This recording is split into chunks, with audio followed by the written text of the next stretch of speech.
So can you tell us a little bit about what the difference is between a coach and a mentor or a manager? Yeah, that's a great question because they are very different. So just to give you a little context, I've been coaching professionally for 20 years now. For 20 years, I really have seen a very consistent approach to coaching, and I've used a consistent approach to coaching, which takes the mystery out of it. I think that if you have an opportunity to get some training in coaching, if you have an opportunity to bring coaching to your culture, bring it to your company, your organization, and the more people that practice this, the better humanity is going to be. It's different than counseling. It's about people in the present and the past, right? Well, coaching is about people in the present and the future. And a key philosophy around this is that when you're doing coaching, you have the mentality that the people you're working with or the people you're talking to, they're creative, resourceful, and whole. Meaning they're creative to solve their own problems. Your job is not to solve their problems. Your job is to help them be creative about solving their problems. They're resourceful, meaning that they can find the resources they need in order to be successful with whatever challenge that or opportunity they have in front of them. And they're whole, meaning they're healthy, right? If we walk into any meeting and think someone's not creative enough to solve their own problems, or someone's not resourceful enough to find what they need to solve the problems, or that they're not healthy, or they're not whole, or that there's something else going on, that we're not going to be able to ask the powerful questions and really kind of get into things in a deeper way.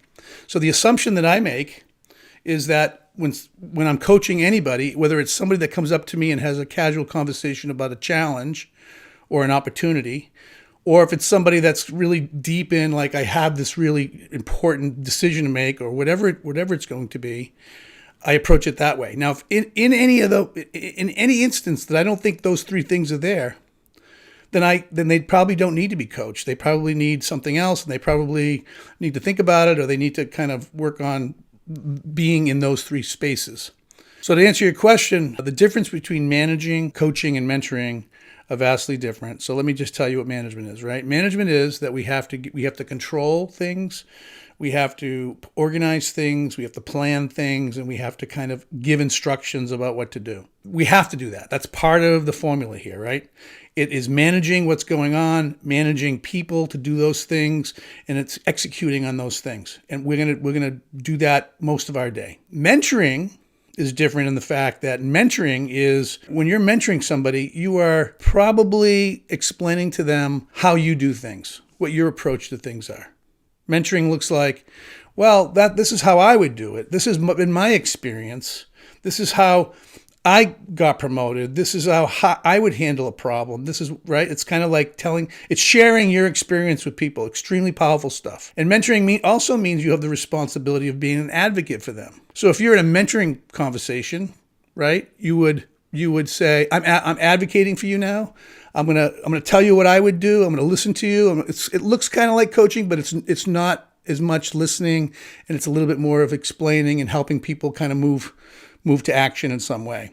And you're going to do that part of your day. With coaching, the philosophy is totally different. Again, they're creative, resourceful, and whole.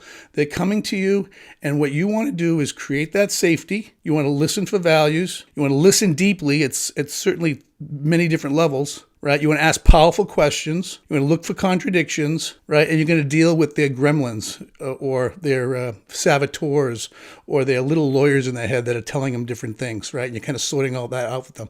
But you're doing it mostly by listening and guiding them through a thought process, right? Always open-ended questions, always putting the onus on them.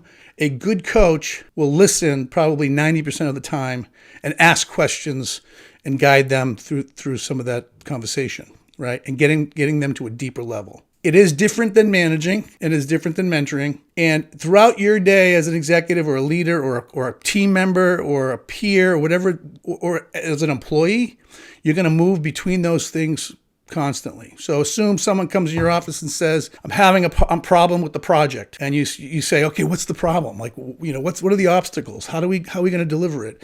And in that conversation, they start telling you that they don't have confidence regarding the group that they're kind of leading people through this, or they're not confident in some element of that. right? Well, you might switch into mentoring and say, I dealt with that team before, and the way I dealt with that team is I did these 3 things, and it seemed to work for me. And they still might be, well, geez, I'm still a little concerned about that. Now you're going to switch into coaching mode. And coaching would be, what's the situation? And then you're going to listen. And then they're going to say things like, well, I had this interaction with this person, and how did that interaction affect you, right? What were you thinking at the time, right? You start asking questions. And as they dialogue, right, you have to, you kind of have to be with them, like in flow, right? So you know what flow is, right, Mike? You've been in flow, like you and I are in flow when we kind of talk about this stuff, or when we get off on a subject that we both get excited about, right? We're in that flow zone. We're totally connected. It's like our minds are connected.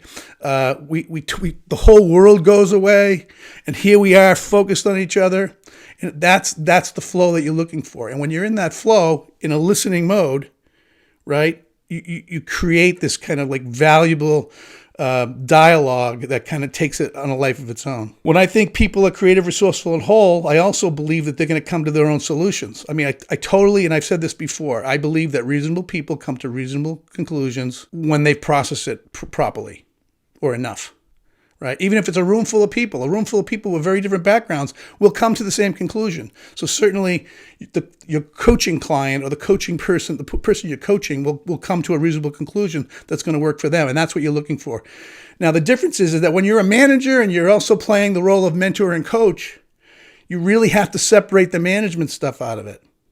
So in that coaching conversation in that example I gave, if they said to me, well, Russ, I'm not sure I can do this job, right? As a manager, I might think, oh no, God, I don't want you to not do this job. I might get all worried in my own head about that stuff. And I have to put that aside and say, well, tell me why. And what they're going to do is they're going to talk. So that's the difference between the 3 things. And it seems pretty clear, right? Managing is tactical, operational stuff, giving instructions, organizing, planning, communicating about what needs to be done. Mentoring is providing an experience, a place of experience, support, and advocacy for them.